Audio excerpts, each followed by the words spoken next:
And especially we need to understand that the farmer cannot take all these decisions and cannot create all this innovation on his or her own, and needs support.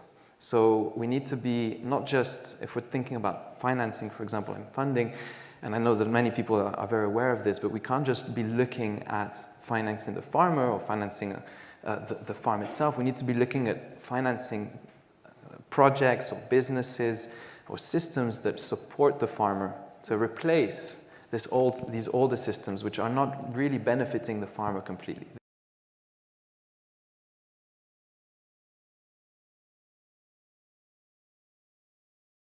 I mean, for us, the most important part is collaborate. I mean, not one specific person has all the answers. Not one specific person is going to be able to change the system. It requires a whole suite of people, and I'm happy to see a huge turnout here already, but it requires even more action.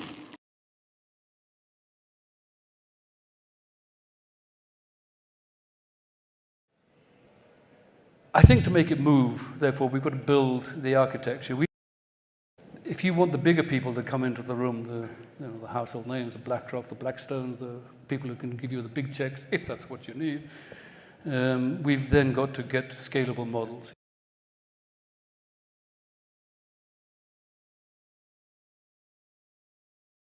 There are obviously some really cool, innovative solutions which I really think can move regenerative agriculture in a brilliant direction.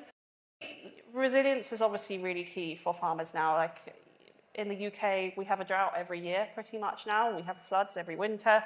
I think thinking about how we adapt and how we can use technology to help us adapt and just become more resilient in these times of change is going to be really important. So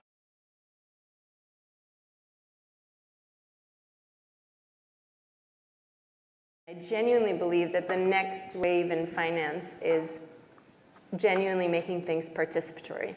And I think that's different to kind of inviting people to the table and consulting them, which can be extractive, actually. That's commonly an extractivist practice. And actually getting people involved in decision-making, in terms of how finance is deployed, that is a different thing. So that's something we're learning about. And I actually really hope that agriculture can be a kind of a sandpit there, because I think there's something about centering the voices of farmers in the decision-making process in terms of how finance is used. I really encourage a lot of people to get more into the experimental phase, although it's very insecure, but it has great value.